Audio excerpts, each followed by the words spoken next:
Salve agraristas que acompanham o projeto Direito Agrário Levado a Sério. Hoje estamos no nosso quarto episódio desse projeto tão bacana sobre direito agrário, organizado pelos portais agrolei.com e direitoagrario.com, com o apoio da nossa sempre querida UBAL, União Brasileira dos Agraristas Universitários. Hoje, além do professor Albenir Cherubini, que está conosco direto de Porto Alegre, também o nosso convidado especial lá de Campo Grande, Mato Grosso do Sul, o professor Joaquim Basso, ele que é mestre em Direito e também é agrônomo. Vai nos falar sobre esse importante tema que é o dever de produção agrária. Esse tema que mantém grande relevância com o conceito de função social da propriedade agrária. Professor Albenir, que está em Porto Alegre, pode nos falar um pouco mais sobre o nosso convidado, professor Joaquim. Olá, tudo bom? É uma grande satisfação estar hoje nesse quarto episódio do Direito Agrário Levado a Sério, falando desse tema importante que é a produção agrária. A gente sabe que o direito agrário ele tem como principal mote a questão da produtividade. Isso, lembrando os episódios anteriores, a gente tratou dos ciclos do agrarismo, onde deu toda a questão fundiária, cujo objeto era preparar a estrutura fundiária no primeiro ciclo para que a gente passe para a segunda fase, que é a fase da produção, e a partir disso se desenvolve todos os conceitos relativos às cadeias produtivas do agronegócio e também graças à disposição constitucional e legal da função social da propriedade. Então, hoje nós estamos trazendo aqui um especialista no assunto, o professor Joaquim Basso, autor dessa obra aqui, Propriedade Rural Produtiva. Então, ele é um especialista no assunto, conhecedor, e ele também participou da nossa obra coletiva da UBAL, em homenagem aos 30 anos da Constituição brasileira, que também homenageou o professor da Silva Moura Ziberti, nosso presidente da UBAL. E lá nós vamos colocar depois disponível no material o artigo dele sobre a propriedade rural produtiva nos 30 anos da Constituição. Então, professor Joaquim, seja bem-vindo e é uma honra contar com a sua participação tratando desse tão importante tema.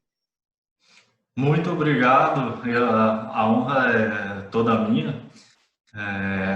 Eu queria parabenizar a iniciativa de vocês aí desse direito agrário levado a sério e agradecer o convite. A honra é toda minha aqui de falar hoje desse tema do dever da produção agrária, né, o dever do cultivo da terra, que é um tema que eu acho que se relaciona com o que vocês vêm apresentando em episódios anteriores, principalmente o anterior que falou da atividade agrária, meio que já, né, tratando de conceitos básicos do direito agrário, e também o dever de produção agrária é um desses conceitos básicos, a meu ver, porque ele está intimamente relacionado com a própria autonomia, né, do ramo do direito agrário. Nossos slides. Para poder começar a exposição nesse sentido, para falar da questão da ruptura com o direito privado, né? O direito agrário surge com essa ruptura do direito privado, justamente porque até então na concepção civilista, principalmente do direito de propriedade, não se coadunava tanto com uma ideia de um dever, né, para o proprietário, posição de deveres para o proprietário. E já quando se trata da terra, né, da propriedade rural, nós temos uma relevância, né, para a sociedade, relevância econômica, que justifica uma imposição desse dever de produção, né? E é daí que surge, né, institutos como a propriedade agrária, né, e toda essa desvinculação do direito agrário do direito civil. Por isso, o dever de produção agrária, eu acho que é também um conceito basilar aí do direito agrário. Então, com essa ruptura surge o direito agrário, com essa ideia, e já no século XX, no início do século XX, quando se começaram essas discussões sobre a autonomia do direito agrário, também surgiram nas constituições de alguns países essas menção tanto à função social, né, da propriedade, e também a ideia impor, né, um dever de produção. Trazendo mais, né, para períodos mais recentes, na década de 60, então aqui na América Latina, temos aqui o conjunto, né, da América Latina toda, também remarcando essa ideia da produção agrária, né, do dever de produção agrária, geralmente vinculado, né, naquela década à questão da reforma agrária. E então ali eu coloquei, né, nos slides algumas leis, né, de 1960 na Venezuela, em 61 na Costa Rica, 61 na Colômbia, o Código Agrário Panamenho de 62, Estatuto Agrário Paraguaio de 63, e todos foram, elas começaram a prever questões de função social da propriedade, necessidade de cumprimento de graus de eficiência, exploração do imóvel rural, né? E esses códigos, eu mencionei aí, essas leis, que elas vão influenciar, né, diretamente o Estatuto da Terra, né, que vem em 64, justamente tratando também da questão da produção, colocando ali já no artigo 2º, parágrafo 1º, a definição de função social, né, da terra, e colocando entre seus requisitos a manutenção de índices satisfatórios de produtividade, né? Então já é uma ideia da obrigação de produzir, né, no imóvel rural, e no caso do Estatuto da Terra já se vinculava, né, também depois em outro dispositivo tem a definição do latifúndio, por falta de exploração, e também leva a uma desapropriação, né? Então tudo isso no sentido da importância da produção, né, e a lei impondo, né, esses deveres ao proprietário rural. Só que, né, o nosso objetivo hoje é talvez trazer mais para os tempos mais recentes, e a Constituição de 88 ela veio a constitucionalizar, né, diversas regras que estavam lá no Estatuto da Terra e algumas outras leis que surgiram supervenientemente. E o artigo 185, nesse ponto, é bastante inovador, porque lá em 64, uma emenda constitucional já começou a tratar da desapropriação agrária, função social da terra, já estava na Constituição, né? Mas na Constituição de 88 vem essa ideia da propriedade produtiva, né? Isso até então não existia em nenhum texto constitucional. E coloca a propriedade produtiva como, né, imune, né, à desapropriação agrária, ou seja, né, a contrário do senso, se você não produz, você está sujeito a essa sanção, né, que é a desapropriação para fins de reforma agrária. Então, mais uma vez, remarcando o dever, né, de produção agrária expresso na Constituição, né, tamanha importância, né, para o nosso Estado.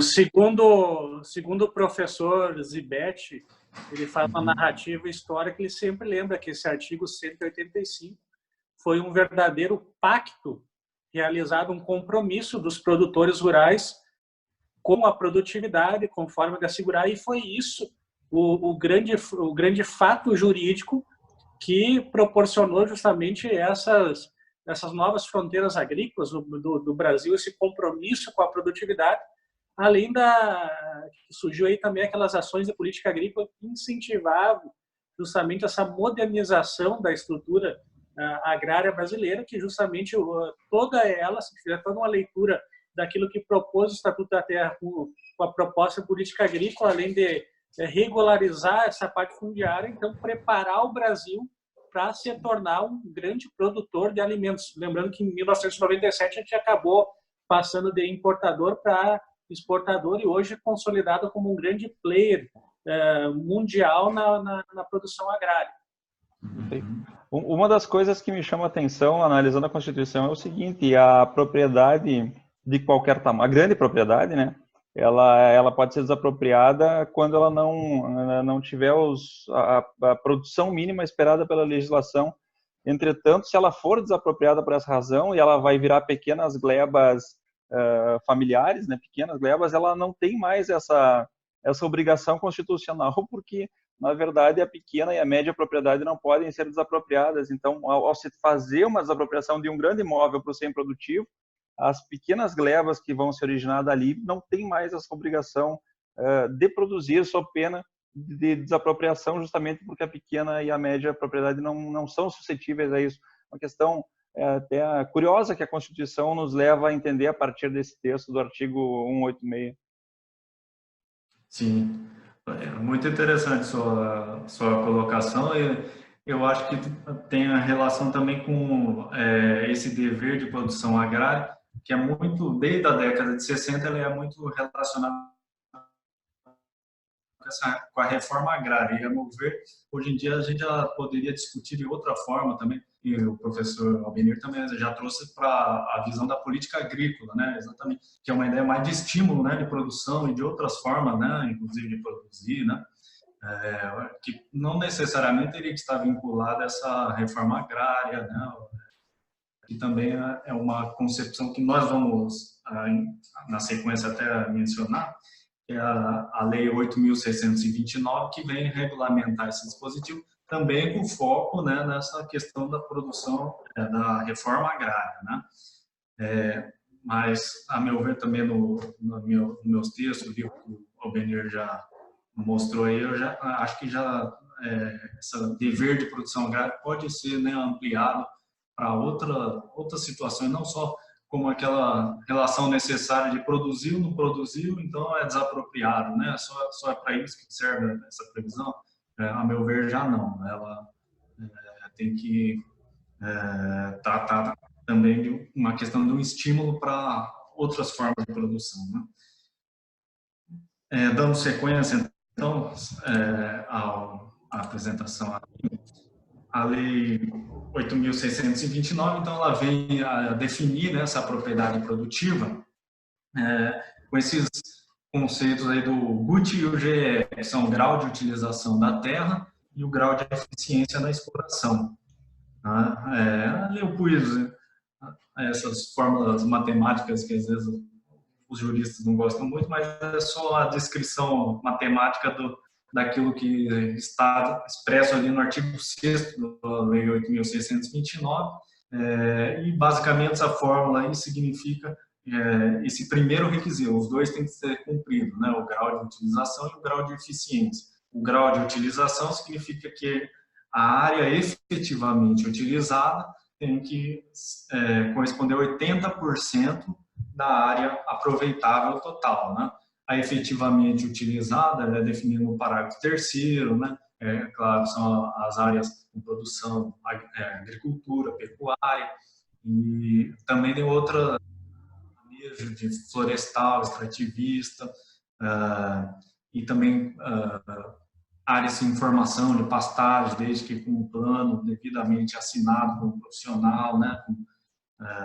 Tudo com conformidade não só com a lei, como também essa instrução normativa que eu coloquei abaixo do INCRA, número 11 de 2003, que regulamenta todas essas questões. Até hoje ela é a mesma, vigente, e ela traz mais detalhes, né? Hoje, em razão do tempo, não vamos entrar em tantos detalhes, mas essa fórmula aí, então, ela está definida tanto no parágrafo 3º como no artigo 10, que também define o que é a área aproveitável, né? A área aproveitável é aquela que é toda a área excluída, certas área de construções, área de preservação, né? Especialmente protegidas, elas não entram nesse cálculo do grau de utilização da terra. Então, resumindo aqui, 80% dessa área aproveitável tem que estar sendo efetivamente utilizada. E o outro é o grau de eficiência na exploração, que todos esses números aí, na verdade, em resumo, significa que eles têm a produção que é feita, ela tem que atingir índices mínimos que estão lá naquela instrução normativa do INCRA, que eu acabei de mencionar. E essa instrução normativa traz nos seus anexos tabelas, né, com vários índices de rendimento para vários produtos, inclusive separado por regiões, né, que são índices mínimos que são repetidos. Apesar da instrução normativa ser de 2003, ela repete normas anteriores, né, nesses quantitativos, são exatamente igual às instruções anteriores, que remontam até uma instrução de 1980, que por sua vez se relaciona com o Censo Agropecuário de 1975. Então, esses índices de produtividade são os mesmos, né, desde 1975. Então, mais para frente um pouquinho, eu vou mencionar aqui alguns exemplos desses índices. E justamente o que eu estava dizendo aí no artigo 11 prevê essa necessidade de atualização, né, dos índices. Foram feitos até vários estudos, na década de 90 principalmente, para tentar atualizar, mas até hoje não houve nenhuma alteração. Houve alguma só alteração na questão de certos cálculos, mas os índices de produtividade continuam os mesmos, né? O artigo 11 ali, então, portanto, ainda não foi efetivado.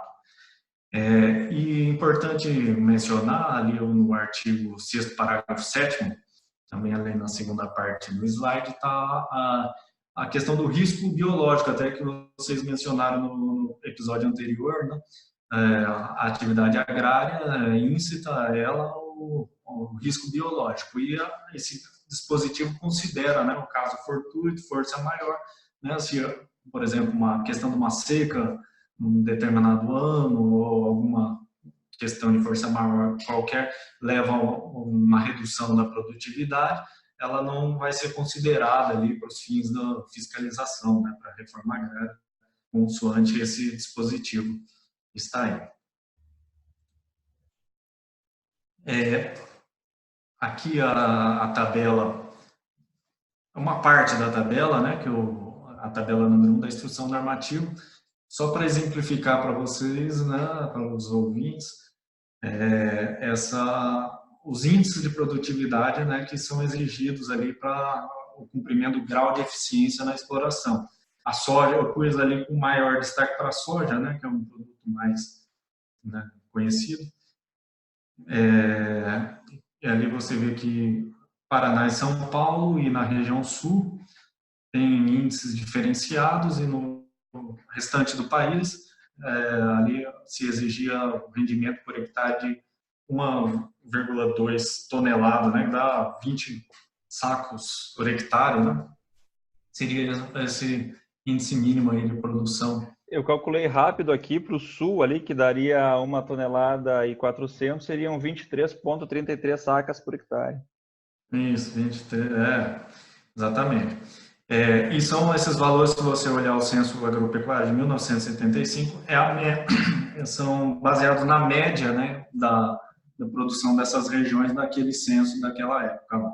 Hoje em dia, o censo, o último que tem, né, é de 2006 só, ainda não é muito, mas mesmo assim, por exemplo, na região centro-oeste já está em uma média de 2.700 toneladas, 2.700 quilos por hectare, né?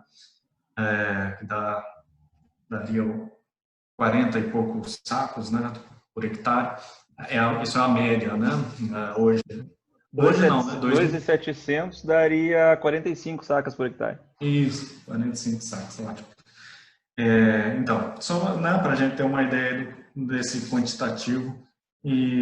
Só que na prática, né, até podemos falar um pouco na prática, esses índices são relativamente baixos, então quando há alguma fiscalização do INCRA, né, geralmente as áreas que caem na improdutividade hoje em dia seriam mais a se relacionar com pecuária, né, que são geralmente uma produção não tecnificada, né, não profissionalizada, aquela produção que larga lá uns boizinhos lá, né, e tal.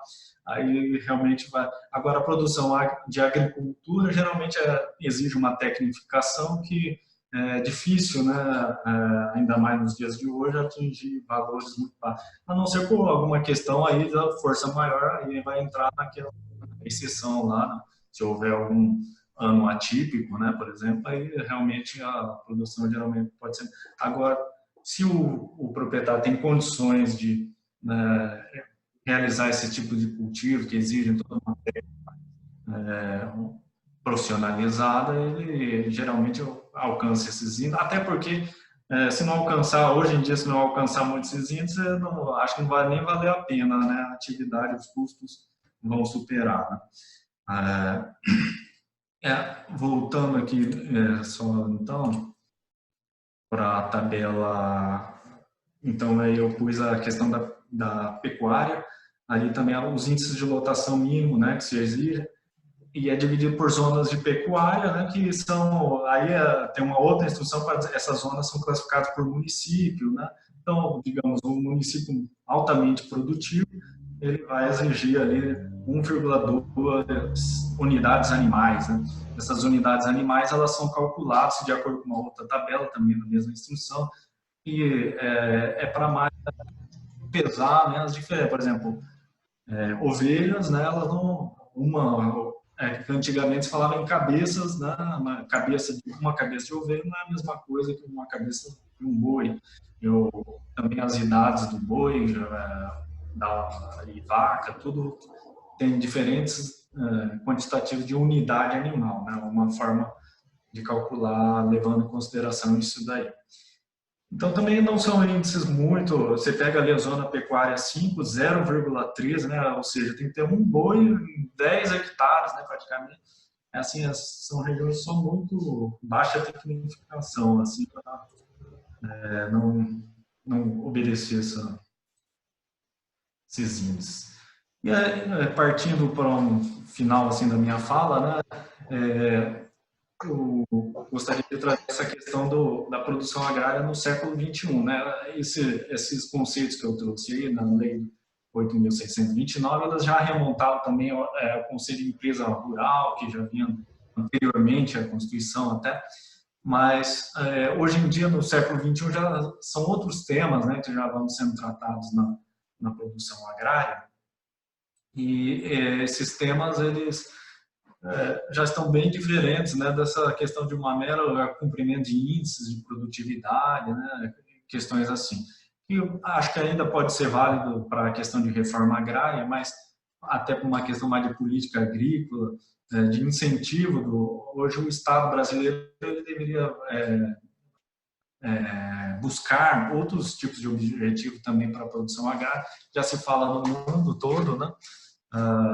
Principalmente também muitas orientações da FAO, né, que é uma organização da ONU para agricultura e alimentação. Eles já trazem há muitos anos também a questão da segurança alimentar, que na década de 90 ainda não se falava tanto, e essa segurança alimentar já poderia ser, hoje em dia, se buscar uma produção agrária voltada mais como foco, né, para a segurança alimentar, e não só com esse objetivo de índices de produtividade que atende apenas uma das perspectivas da produção, né, uma perspectiva mais econômica.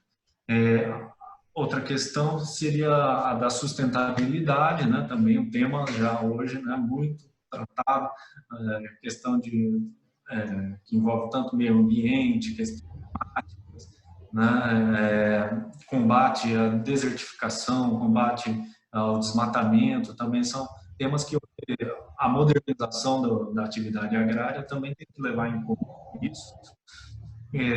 O terceiro tópico que pus também a multifuncionalidade. Hoje em dia se fala também no ambiente rural, trazer múltiplas funções, né, turismo rural.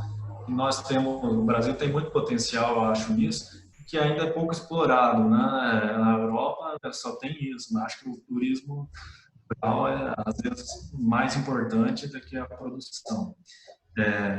Então, não só o turismo, mas toda essa ideia de serviços ambientais, né? Produção, o imóvel rural não serve só mais hoje para esse tipo de produção, né? De certos produtos, ele também deve buscar outros tipos de funções para o desenvolvimento do país até. E, por fim, um conceito que eu acho que é importante que resume todas essas ideias que eu estou pondo, que é a intensificação sustentável da produção agrária, que hoje é no século XXI, o que se fala não é mais desse aumento de produtividade, né? Mas uma melhoria da produtividade, melhoria da qualidade, né, dos produtos, tanto do ponto de vista alimentar, mas então se fala numa intensificação sustentável. Então, são temas que hoje o direito agrário brasileiro ele não tem nenhuma lei. Existe uma lei um pouco mais recente da integração lavoura-pecuária que menciona uma questão assim, mas é uma lei curta, né? E ainda não é um tema positivado no direito brasileiro, como, a meu ver, deveria ser. Mas fico aberto aí para mais considerações dos professores. Muito bem, professor. Muito obrigado pela sua fala de hoje. Eu acho que, para quem nos acompanha, é muito interessante analisar as questões objetivas a respeito da função social da propriedade. Quando nós falamos em função social, no primeiro momento eu percebo que muitas pessoas acham que isso se parte de um pressuposto genérico, subjetivo, né? E, na verdade, existem índices extremamente objetivos para demonstrar o cumprimento ou não da função social da propriedade. Eu acho que a fala do professor hoje, esse programa foi muito interessante para fazer essa demonstração. Professor Albenir, suas considerações finais. Eu gostei bastante da intervenção do professor Joaquim, porque ele chamou destaque para um aspecto muito importante. Primeiro, como é que a gente quantifica quais são os critérios objetivos para saber se uma propriedade ela é minimamente produtiva, ela atende critérios mínimos.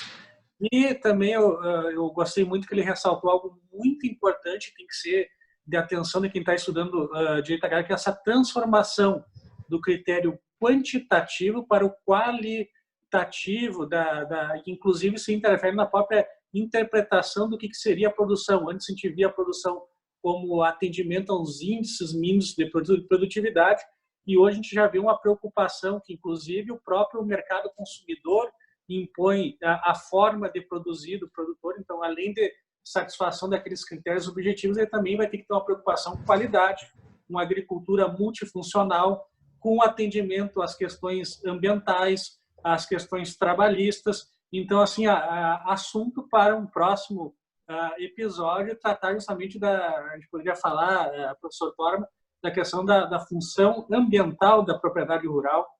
E também eu vou deixar, além do material disponibilizado pelo professor Joaquim Bastos, eu vou deixar também o material publicado recentemente no último Congresso Mundial de Direito Agrário da UMAL, da União Mundial dos Agraristas Universitários, que trata justamente uma demonstração que o direito brasileiro ele vem acompanhando essa evolução e principalmente demonstrando que é um dos poucos países capazes de fazer o cumprimento da chamada Agenda 2030 da ONU, certo? Então, esse material fica disponível.